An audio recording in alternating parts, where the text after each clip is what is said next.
കോൺഗ്രസിൽ ദേശീയ അധ്യക്ഷ സ്ഥാനത്തേക്ക് തെരഞ്ഞെടുപ്പ് വേണമെന്ന് മുതിർന്ന കോൺഗ്രസ് നേതാവ് മണിശങ്കർ അയ്യർ. ഇടത് പാർട്ടികളെ കൂടി ഉൾപ്പെടുത്തി വിശാല സഖ്യം രൂപീകരിച്ചാൽ മാത്രമേ നരേന്ദ്രമോദിയുടെ മുന്നേറ്റം തടയാനാകൂവെന്നും മണിശങ്കർ അയ്യർ. നേതൃതലത്തിൽ അഴിച്ചുപണി നടത്തിയാൽ മാത്രമേ കോൺഗ്രസിന് തിരിച്ചുവരവ് സാധ്യമാകൂ എന്നും മണിശങ്കർ അയ്യർ മനോരമ ചാനലിന് നൽകിയ അഭിമുഖത്തിൽ ചൂണ്ടിക്കാട്ടി. മണിശങ്കർ അയ്യരെ തള്ളി വയലാർ രവി. നെഹ്റു കുടുംബത്തെ വിമർശിക്കാൻ മണിശങ്കർ അയ്യർ ആരെന്ന് വയലാർ രവി ചോദിച്ചു. മണിശങ്കർ അയ്യർ കോൺഗ്രസിലേക്ക് ഇടയ്ക്ക് വെച്ച് ഓടിക്കേറിയതല്ലേ. പുള്ളി IAS അതിൻ്റെയൊക്കെ പാസ് നടക്കുന്ന ഒരു വ്യക്തിയായിരുന്നു. Who take him seriously? Nobody who takes Ayyar seriously. He is not that a big Congress. Anybody can say anything about the Congress leadership. പക്ഷേ ഞങ്ങളെ സംബന്ധിച്ചിടത്തോളം ഇന്നത്തെ ലീഡർഷിപ്പ് സംബന്ധിച്ചിടത്തോളം ഒരു ബുദ്ധിമുട്ടില്ല. ഇന്ദിരാഗാന്ധിയുടെ കാലത്ത് ഞങ്ങൾ തോറ്റിട്ടുണ്ട്, ഞാൻ തോറ്റിട്ടുണ്ട് ഇവിടെ.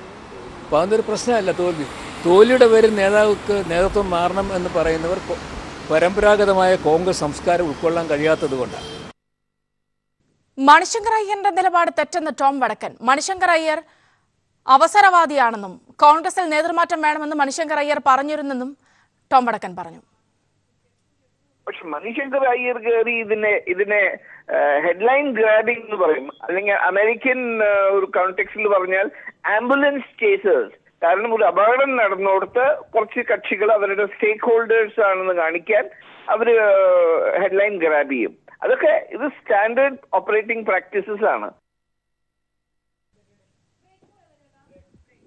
ജാതിമത പരിഗണനകൾ യാഥാർത്ഥ്യമെന്ന വയലാർ രവി. ഉമ്മൻചാണ്ടി KPCC അധ്യക്ഷനാകാൻ യോഗ്യനെന്നും വയലാർ രവി തിരുവനന്തപുരത്ത് പറഞ്ഞു. ഉമ്മൻചാണ്ടി ഞാൻ KS ഉണ്ടാക്കിയ കാലത്ത് ആദ്യമായി എൻ്റെ അടുക്കൽ വന്നിരുന്ന കോട്ടയത്ത് വന്ന നേതാവാണ് ഉമ്മൻചാണ്ടി. അത്രയും വലിയ രാഷ്ട്രീയ പാരമ്പര്യമല്ലോ നേതാവാണ് ഉമ്മൻചാണ്ടി. ഉമ്മൻചാണ്ടിക്ക് ഭരണ പരിചയമുണ്ട്. ഞങ്ങളുടെ ബന്ധം വളരെ അരനൂറ്റാണ്ടിലേറെ ബന്ധമുള്ളതാണ്. മലപ്പുറത്തെ LDF സ്ഥാനാർത്ഥിയെ ഇന്ന് തീരുമാനിക്കും. സ്ഥാനാർത്ഥിയെ നിശ്ചയിക്കാനും തെരഞ്ഞെടുപ്പ് ഒരുക്കങ്ങൾ വിലയിരുത്താനുമായി CPIM യോഗങ്ങൾ മലപ്പുറത്ത് തുടരുന്നു. ജില്ലാ സെക്രട്ടേറിയറ്റ് യോഗം അവസാനിച്ചു. ജില്ലാ കമ്മിറ്റി യോഗം നടക്കുകയാണ്. സംസ്ഥാന സെക്രട്ടറി കോടിയേരി ബാലകൃഷ്ണൻ, കേന്ദ്ര കമ്മിറ്റി അംഗം A. വിജയരാഘവൻ, പാലോളി മുഹമ്മദ് കുട്ടി എന്നിവർ യോഗങ്ങളിൽ പങ്കെടുക്കുന്നുണ്ട്. ലതീഷ് ചേരുന്നുണ്ട് വിവരങ്ങളുമായി. ലതീഷ്, വിശദാംശങ്ങൾ.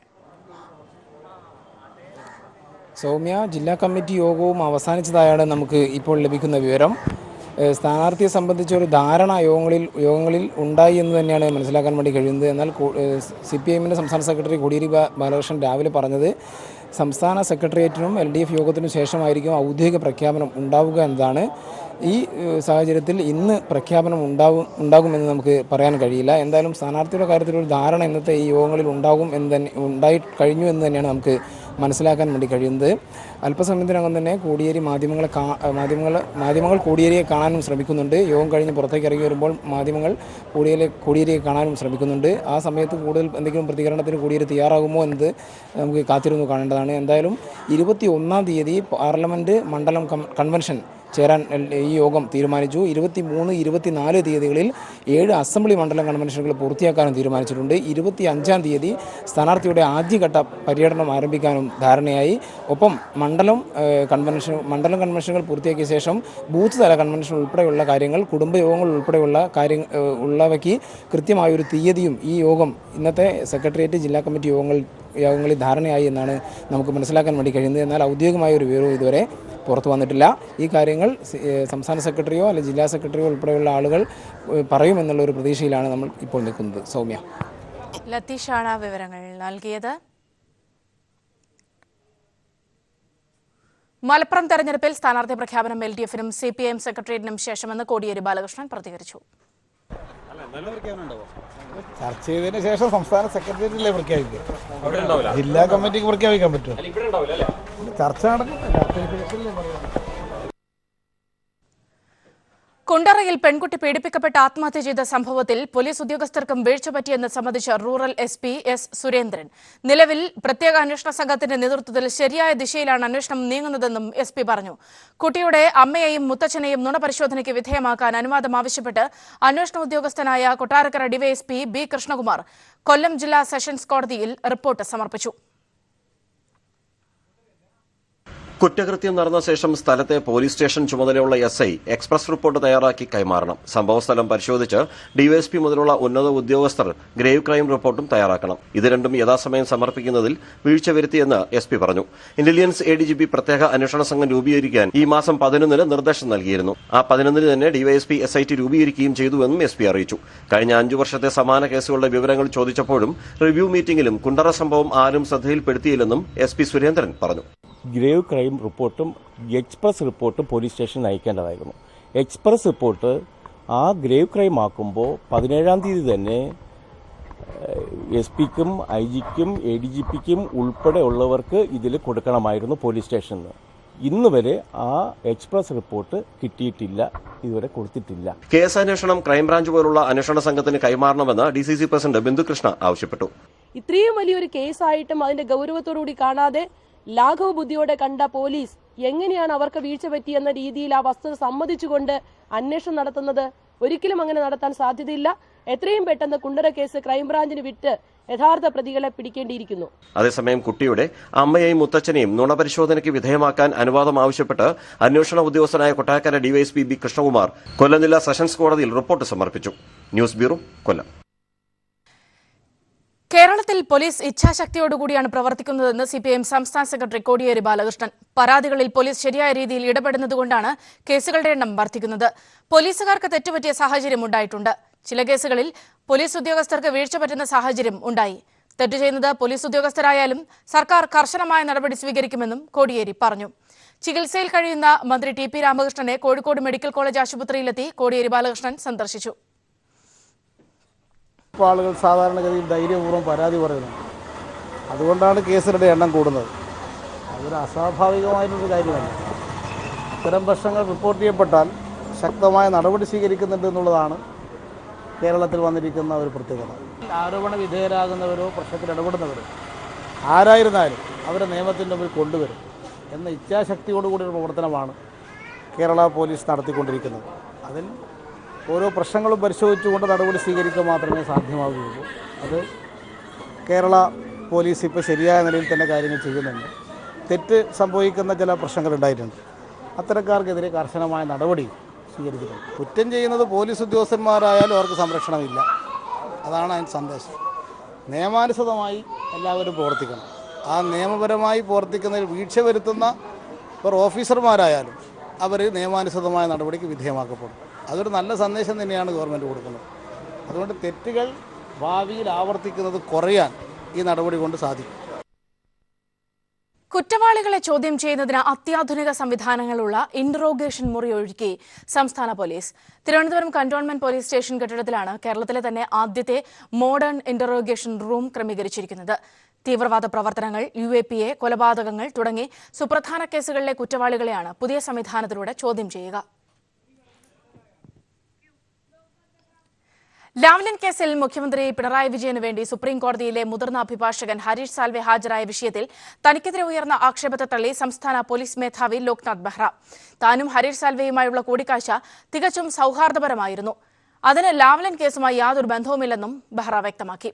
CBI-യിൽ ജോലി നോക്കുന്ന സമയത്ത് തന്റെ നിരവധി കേസുകളിൽ ഹരീഷ് സാൽവെ സഹായിച്ചിട്ടുണ്ട്. ആ സൗഹൃദം ഇപ്പോഴും ഉണ്ട്. അതിന് മറ്റൊരു തരത്തിൽ വാർത്തകൾ നൽകേണ്ടതില്ലെന്നും DGP പറഞ്ഞു. എനിക്കൊന്നും പറയാനില്ല. കാരണം ഒരാളൊക്കെ നമുക്ക് കാണാൻ പറ്റില്ലേ. അദ്ദേഹം എൻ്റെ വക്കീലായിരുന്നു. ആക്ച്വലി ഞാൻ CBI-യിലുള്ള സമയത്ത് ഒത്തിരി കേസിൽ അദ്ദേഹം എനിക്ക് വേണ്ടി അപ്പിയർ ചെയ്തിട്ടുണ്ട്.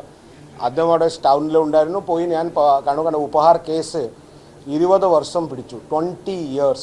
അപ്പോൾ ആണ് ആ കരഞ്ഞാർച്ചാണ് അദ്ദേഹം ഫൈനൽ ആർഗ്യുമെൻറ്റ് തീർത്തു.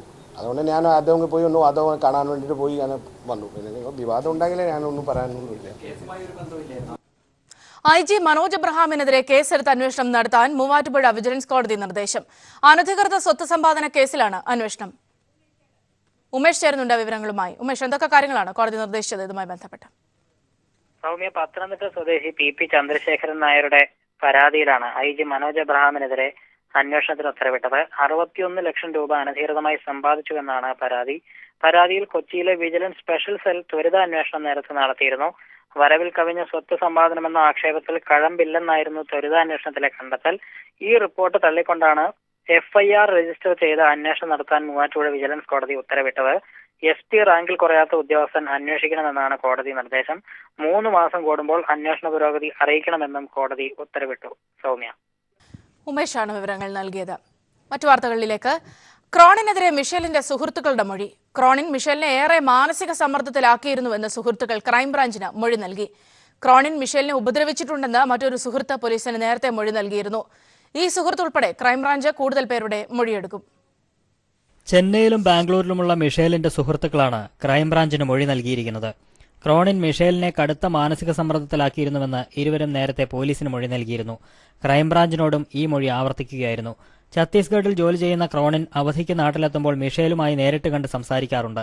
അപ്പോഴെല്ലാം വാക്കുതർക്കമുണ്ടാവുകയും മിഷേലിനെ മാനസിക സമ്മർദ്ദത്തിലാക്കുകയും ചെയ്യാറുണ്ടെന്നും ഇക്കാര്യം മിഷേൽ തന്നെ പറഞ്ഞിട്ടുണ്ടെന്നും സുഹൃത്തുക്കൾ മൊഴി നൽകി.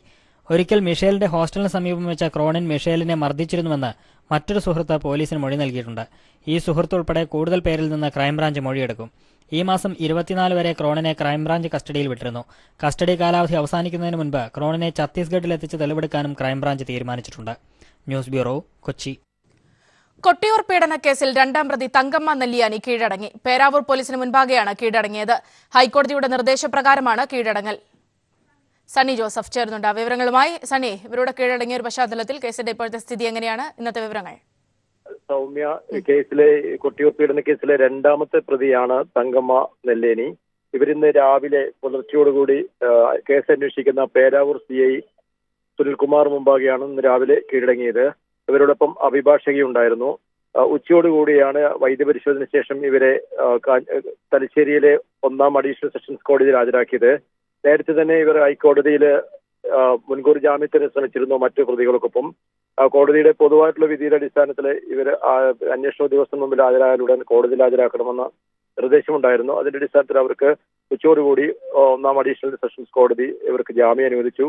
എല്ലാ തിങ്കളാഴ്ചകളിലും അന്വേഷണ ഉദ്യോഗസ്ഥന് മുമ്പാകെ നേരിട്ട് ഹാജരാകണമെന്നാണ് കോടതിയുടെ നിർദ്ദേശം. 2 ആൾജാമ്യത്തിലാണ് ഇവർക്ക് ജാമ്യം അനുവദിച്ചിരിക്കുന്നത്. ഇവർ 2ാം പ്രതി എന്ന നിലയിൽ ഈ കേസിലെ വളരെ നിർണായകമായ ഒരു പ്രതി കൂടിയാണ്. പ്രായപൂർത്തിയാവാத പെൺകുട്ടിക്ക് പ്രസവിക്കാനുള്ള സൗകര്യമൊരുക്കിയും അതുപോലെ തന്നെ വൈത്തിരിയിലെ ശിശു സംരക്ഷണ കേന്ദ്രത്തിലേക്ക് കുട്ടിയെ എത്തിക്കുന്നതിനും നേതൃത്വം കൊടുത്തത് തങ്കമ്മയാണ്. ആരോപണ വിധേയനായ ഫാദർ റോബിന്റെ ഏറ്റവും അടുത്ത സഹായി എന്ന നിലയിൽ ഇവർ 2ാം പ്രതിയായത്. കേസിൽ മൊത്തം 7 പ്രതികളാണുള്ളത്. ഇതിൽ 5 പേരാണ് ഇപ്പോൾ കോടതിയിൽ കീഴടങ്ങിയിരിക്കുന്നത്. ഇനി 2 പേർ കൂടി കോടതിയിൽ കീഴടങ്ങാനുണ്ട്. സണ്ണി ജോസഫാണ് വിവരങ്ങൾ നൽകിയത്. കൊടും വരൾച്ചയെ തുടർന്ന് വയനാടൻ കാർഷിക മേഖല തകർന്നു. എന്നാൽ കാലാവസ്ഥാ വ്യതിയാനത്തെയും രൂക്ഷമായ ജലക്ഷാമത്തെയും അതിജീവിക്കാൻ വയനാട്ടിലെ പരമ്പരാഗത കിഴങ്ങുവർഗ്ഗങ്ങൾക്ക് ശേഷിയുണ്ട്. ഇതോടെ ഒരു വിഭാഗം കർഷകർ കിഴങ്ങുവർഗ്ഗങ്ങളുടെ ഉൽപ്പാദനത്തിലേക്ക് തിരിഞ്ഞിരിക്കുകയാണ്. മലമുകളിൽ പടരുന്ന കാട്ടുതീ, താഴെ വരണ്ടുണങ്ങിയ കൃഷിഭൂമി, ജലക്ഷാമവും കൃഷിയിറക്കാനാവാത്ത വരണ്ട കാലാവസ്ഥയും ആദിവാസി ഊരുകളെ ദുരിതത്തിലാക്കുന്നു. വരണ്ടുണങ്ങിയ ഭൂമിയിൽ അവശേഷിക്കുന്നത് കിഴങ്ങുവർഗ്ഗങ്ങൾ മാത്രം. മിക്കയിടത്തും മരച്ചീനി കൃഷി ചെയ്യുന്ന കർഷകരെ കാണാം. വെള്ളം ഉണ്ടെങ്കിൽ നല്ലതാണ്, പക്ഷെ കാര്യമായിട്ട് വലിയ കുഴപ്പമില്ല. അധികം വെള്ളമില്ലെങ്കിലും ഒരുവിധം പിടിച്ചു. 27 ഇനം കാച്ചിലുകളടക്കം 102 ഇനം കിഴങ്ങുവർഗ്ഗങ്ങൾ വയനാട്ടിലുണ്ടായിരുന്നു. ഗോത്രവർഗ്ഗക്കാരുടെ ഇഷ്ടഭക്ഷണമായിരുന്ന ഇവയിലെ പലതും ഇന്ന് നാമാവശേഷമായി കൊണ്ടിരിക്കുകയാണ്. ജലലഭ്യത കുറഞ്ഞ മണ്ണിലും വളരാനാവുമെന്നതാണ് ഇവയുടെ പ്രത്യേകത. കാലാവസ്ഥാ വ്യതിയാനത്തിൽ അന്തരീക്ഷത്തിൽ ഏറ്റവും കൂടുതൽ ഉണ്ടായിട്ടുള്ള കാർബൺ ഡയോക്സൈഡിൻ്റെ വർധനമാണല്ലോ. ആ കാർബൺ ഡയോക്സൈഡിനെ ഏറ്റവും കൂടുതൽ ആഗിരണം ചെയ്യുന്ന സസ്യങ്ങളിൽ, കാർഷിക വിളകളിൽ ഈ കിഴങ്ങ് വിളകൾ തന്നെയാണ് മുമ്പിൽ. കേരളം കണ്ടതിൽ വെച്ച് ഏറ്റവും രൂക്ഷമായ വരൾച്ചയെ നേരിടാൻ എല്ലാവരും ഒരുങ്ങുമ്പോൾ ഒരു വിഭാഗം കർഷകർ വയനാടൻ കിഴങ്ങുകളുടെ ഉൽപ്പാദനത്തിലേക്ക് മടങ്ങുകയാണ്.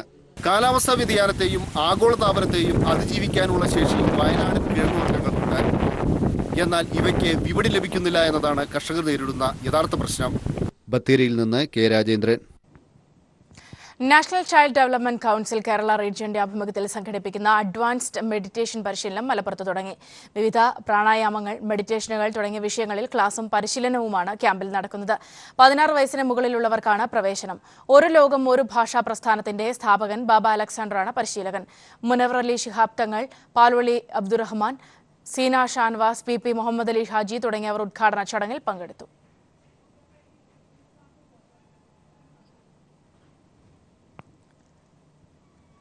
മൈക്രോ ഫിനാൻസ് സ്ഥാപനമായ ഇസാഫിന്റെ സ്മോൾ ഫിനാൻസ് ബാങ്കിന് തുടക്കമായി. ബാങ്കിന്റെ ഉദ്ഘാടനം തൃശൂരിൽ മുഖ്യമന്ത്രി പിണറായി വിജയൻ നിർവഹിച്ചു. 25 വർഷത്തെ പ്രവർത്തനത്തിലൂടെ ജനങ്ങൾ വിശ്വാസമർപ്പിക്കാൻ ഇസാഫിന് ആയെന്ന് മുഖ്യമന്ത്രി പറഞ്ഞു. ATM, ഡെബിറ്റ് കാർഡുകളുടെ ഉദ്ഘാടനം പ്രതിപക്ഷ നേതാവ് രമേശ് ചെന്നിത്തല നിർവഹിച്ചു. ഇസാഫ് ഫൗണ്ടറും മാനേജിംഗ് ഡയറക്ടറുമായ കെ പോൾ തോമസ് പരിപാടിയിൽ സന്നിഹിതനായി. രാജ്യത്തെ ആദ്യ സ്മോൾ ഫിനാൻസ് ബാങ്കുകളിലൊന്നാണ് ഇസാഫ്.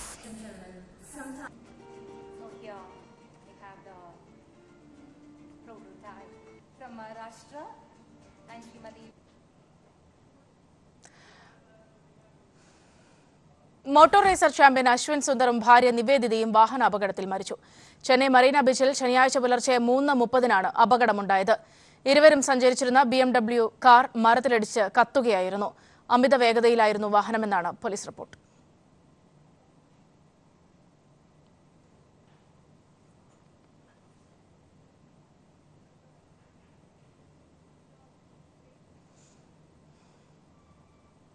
നോവലിസ്റ്റ് ജോയ്സിയുടെ മകൻ ബാലു ജോയ്സി വാഹനാപകടത്തിൽ മരിച്ചു. 23 വയസ്സായിരുന്നു. ബംഗളൂരുവിലെ ഖമ്മനഹള്ളിയിലാണ് അപകടമുണ്ടായത്.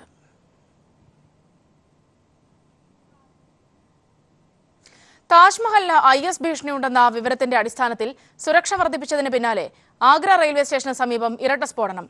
റെയിൽവേ സ്റ്റേഷന് സമീപത്തും അടുത്ത വീട്ടിലുമാണ് സ്ഫോടനമുണ്ടായത്. ആളപായമില്ല. വെള്ളിയാഴ്ച രാത്രി റെയിൽവേ ട്രാക്കിന് സമീപത്ത് നിന്ന് ഭീഷണി കത്ത് ലഭിച്ചിരുന്നു. CISFന് പുറമെ UP പോലീസിനും അതീവ ജാഗ്രതാ നിർദ്ദേശം നൽകിയിട്ടുണ്ട്.